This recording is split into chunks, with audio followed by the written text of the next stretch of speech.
अहमदियत का मैं नन्हा सा सिपाही हूँ मगर अहमदियत का मैं नन्हा सा सिपाही हूँ मगर शेर का रखता हूँ मैं जो दिल तो चीते का जिगर शेर का रखता हूँ मैं। Bismillahirrahmanirrahim. Assalamualaikum warahmatullahi wabarakatuh. Hadirin hadirat yang dirahmati Allah Subhanahu wa taala. Alhamdulillah kita bisa berjumpa kembali dalam program Tarbiyat Online edisi bulan suci Ramadan. Pada episode kali ini dan pertemuan berikutnya insyaallah kita akan membahas berkenaan dengan keutamaan akhlakul karimah ataupun akhlak mulia. Kita mengetahui bahwa diutusnya yang mulia Rasulullah SAW adalah untuk menyempurnakan akhlak, sebagaimana beliau SAW bersabda, "Innama bu'istu liutammima wa fi riwayatin sholih al-akhlaq." Dari hadrat Abu Hurairah radhiyallahu an, dari Nabi SAW bersabda, "Sesungguhnya aku diutus untuk menyempurnakan akhlak yang baik." Dalam riwayat yang lain disebutkan untuk perbaikan akhlak. Hadis riwayat Al-Albani. Jasa terbesar Rasulullah SAW yang sangat monumental sepanjang sejarah peradaban umat manusia adalah beliau SAW telah menciptakan revolusi akhlak dan moral yang sangat luar biasa. Bangsa jahiliyah yang benar-benar terbelakang akhlaknya, oleh beliau SAW diangkat derajatnya menjadi bangsa yang paling unggul dan beradab. Bahkan perbaikan akhlak umat manusia melalui beliau SAW terus berkesinambungan sampai hari kiamat. Jadi, jika kita menyempurnakan akhlak dalam diri kita, maka tujuan diutusnya Rasulullah SAW ke dunia ini bisa sempurna dalam diri kita. Hadirin rahimakumullah, salah satu manfaat dari ibadah puasa adalah untuk memperbaiki akhlak dan rohani manusia. Tujuan hakiki dari puasa adalah untuk meraih derajat muttaqi, yaitu supaya kita terpelihara dari keburukan akhlak, keburukan rohani dan jasmani. Berkenaan dengan ini, Hadrat Muslim Maud radhiyallahu an bersabda, tujuan puasa tidak membuat seseorang mati kelaparan atau kehausan. Pada hakikatnya, perkara yang paling sulit adalah perubahan akhlak dan rohani. Perbaikan akhlak dan rohani hanya bisa terjadi jika kita melakukan ibadah puasa dengan landasan iman dan muhasabah atau koreksi diri. Mengenai hal ini, Huzur Al-Khamis Aidahullah Ta'ala Bnazil Aziz menjelaskan bahwa muhasabah seyogianya seseorang melihat kelemahan-kelemahan, kekurangan-kekurangan, dan dosa-dosa diri sendiri. Kemudian memperhatikan sejauh mana pemenuhan hakukullah dan hakukul ibad, serta senantiasa menyelaraskan segala amalannya dengan hukum-hukum ilahi. Baru dosa-dosanya akan diampuni oleh Allah Subhanahu wa taala.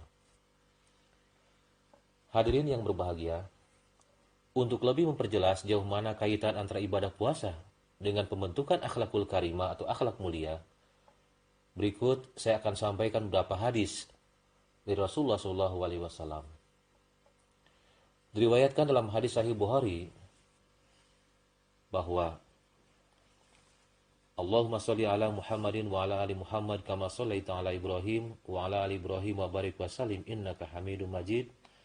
As-siyamu junnatun fala yarfus wa la yajhal wa inimru'un qatalahu aw syatamahu falyaqul inni shaimun marrataini walladzi nafsi biyadihi la khulufu fami shaimi atyabu 'indallahi ta'ala min rihil miski yatruku ta'amahu wa syarabahu wa syahwatahu min ajli siyamu li wa ana ajzi bih wal hasanatu bi asyri amsalihah. Dari hadrat Abu Hurairah radhiyallahu anhu bahwa Rasulullah SAW bersabda, puasa itu merupakan benteng, maka orang yang melaksanakannya janganlah berbuat kotor atau rafas dan jangan pula berbuat bodoh. Apabila ada orang yang mengajaknya berkelahi atau menghinanya, maka katakanlah, aku sedang saum. Beliau mengulangi ucapannya 2 kali. Dan demi zat yang jiwaku berada di tangannya, sungguh bau mulut orang yang sedang berpuasa lebih harum di sisi Allah Ta'ala daripada harumnya minyak kesturi. Karena dia meninggalkan makanannya, minuman dan nafsu syahwatnya karena aku. Puasa itu untuk aku dan aku sendiri akan membalasnya dan setiap kebaikan dibalas dengan 10 kebaikan yang serupa.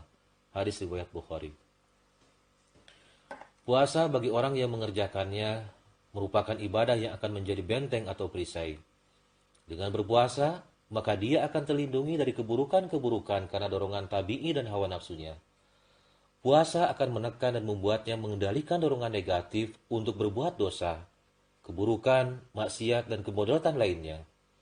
Inilah tujuan daripada puasa, yakni pembentukan karakter akhlak yang mulia dan menjadikan pribadi kita lebih baik dari sebelumnya secara akhlak, rohani, dan keimanan. Kita ingat dalam salah satu hadis dikatakan, jika orang yang sedang puasa, lalu tidak meninggalkan perkataan dusta dan keburukan lain, maka Allah tidak membutuhkan haus dan laparnya. Artinya bahwa puasanya akan sia-sia saja, tidak akan diridhoi Allah Ta'ala.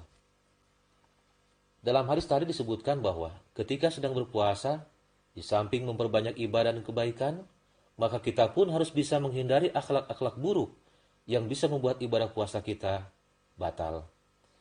Di antara larangan Allah ketika berpuasa antara lain, yaitu berkata rafas atau berkata yang tidak senonoh atau jorok, berbuat jahil atau bodoh, atau perbuatan lagaw sia-sia, berkelahi, walau contohnya dengan adu mulut dan lain sebagainya, membalas cacian dengan hinaan, baik secara langsung ataupun bisa juga di media sosial, atau menuruti hawa nafsu. Dengan melatih diri mengendalikan hawa nafsu, emosi ketika berpuasa di bulan Ramadan, maka hikmahnya diharapkan akan menjadi karakter yang permanen dalam diri kita. Amin Allahumma amin. Hadirin yang dirahmati Allah Subhanahu wa taala, selanjutnya saya akan membacakan beberapa sabda yang mulia Rasulullah SAW tentang bagaimana fadilah dan keistimewaan akhlak mulia ini. Yang pertama, bahwa orang yang berakhlak mulia akan diberi kedudukan paling dekat dan dicintai Rasulullah SAW di hari kiamat. Diriwayatkan dari Hadrat Jabir radhiyallahu an bahwa Rasulullah SAW bersabda, sesungguhnya di antara orang yang paling aku cintai dan yang tempat duduknya lebih dekat kepadaku pada hari kiamat ialah orang yang paling bagus akhlaknya. Hadis riwayat At-Tirmidzi. Dalam hadis tersebut bahwa salah satu golongan yang kelak paling beruntung karena bisa dekat dengan Nabi Shallallahu Alaihi Wasallam di hari kiamat yaitu orang yang berakhlak mulia. Sudah pasti bahwa orang tersebut akan menikmati karunia syafaat dari Nabi Shallallahu Alaihi Wasallam, sehingga bukan hanya bisa melihat wujud suci Nabi Shallallahu Alaihi Wasallam, bahkan bisa duduk berdekatan dengan Rasul Shallallahu Alaihi Wasallam. Sebaliknya orang yang keras hati, yang rakus, suka menghina dan sombong, tentunya akan menjadi orang yang paling jauh dari Nabi pada saat kiamat, atau bahkan tidak akan bisa melihat wajah suci baginda Nabi Shallallahu Alaihi Wasallam.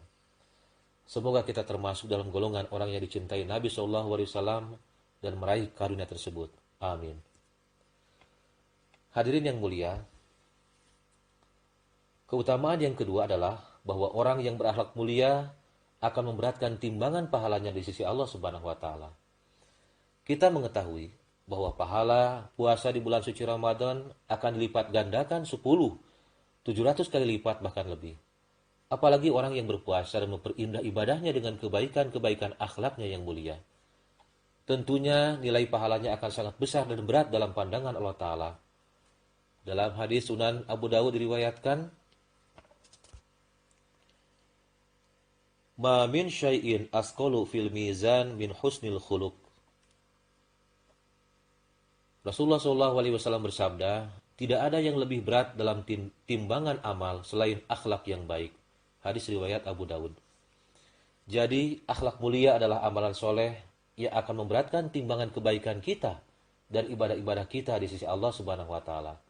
Sebaliknya orang yang beribadah tetapi masih biasa berkata keji, kotor, mencaci maki, berkata dusta dan keburukan lain, maka ibadahnya tidak akan diterima Allah Ta'ala, seolah kosong tidak memiliki bobot apa-apa.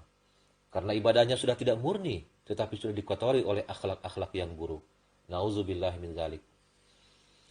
Selanjutnya, fadilah atau keutamaan berikutnya, bahwa dengan akhlak mulia bisa mendapatkan derajat ahli sholat dan ahli puasa. Diriwayatkan oleh Ummul Mukminin Hadrat Siti Aisyah radhiyallahu anha bahwa ia berkata, aku mendengar Rasulullah SAW bersabda, sesungguhnya seorang mukmin akan mendapatkan kedudukan ahli puasa dan sholat dengan akhlak baiknya. Hadis riwayat Abu Dawud. Hadis ini jika diperhatikan maknanya ada dua. Pertama, bahwa orang yang ahli ibadah, baik sholat, puasa, dan lain-lain, maka ibadahnya akan menjadikan pelakunya sebagai orang yang berakhlakul karimah, atau orang yang memiliki akhlak mulia.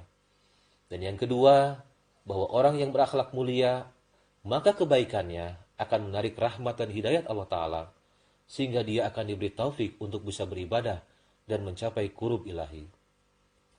Hadirin yang dirahmati Allah Subhanahu wa Ta'ala, berikutnya bahwa akhlak mulia akan menarik rahmat dan kasih sayang Allah Ta'ala, sehingga orang tersebut akan dimasukkan ke dalam surga keridhaannya. Diriwayatkan dari Hadrat Abu Hurairah radhiyallahu anhu, dia berkata, Rasulullah SAW pernah ditanya tentang sesuatu yang paling banyak memasukkan seseorang ke dalam surga. Maka beliau pun menjawab, takwa kepada Allah dan akhlak yang mulia. Hadis riwayat At-Tirmidzi.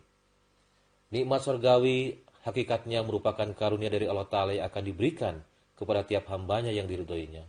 Dan untuk menjadi pewaris karunia ini, dalam hadis tersebut disebutkan kuncinya hanya dua, yakni takwa dan akhlak mulia. Mudah-mudahan kita bisa menjalani setiap segi kehidupan ini dengan takwa yang sebenarnya dan senantiasa taat kepada Allah Ta'ala, serta menghiasnya dengan akhlak-akhlak yang mulia. Amin. Yang berikutnya bahwa akhlak mulia, orang yang berakhlak mulia tidak akan menyepelekan kebaikan sekecil apapun. Diriwayatkan dari Hadrat Abu Hurairah radhiyallahu anhu, dia berkata, Rasulullah SAW bersabda, iman itu ada 73 sampai 79 atau 63 sampai 69 cabang. Yang paling utama adalah perkataan la ilaha illallah, tidak ada Tuhan yang berhak disembah selain Allah. Dan yang paling rendah adalah menyingkirkan gangguan dari jalan, dan malu itu adalah sebagian dari iman. Hadis riwayat Muslim. Jadi, iman, amal soleh, dan kebaikan itu jenisnya sangat banyak. Allah telah merintahkan kepada kita untuk masuk dalam Islam secara kafah atau menyeluruh. Artinya tidak boleh kita memilih-milih atau memilah-milah hukum-hukum Allah Ta'ala. Kebaikan, amal soleh, dan ketaatan harus dilakukan semuanya sesuai kemampuan kita.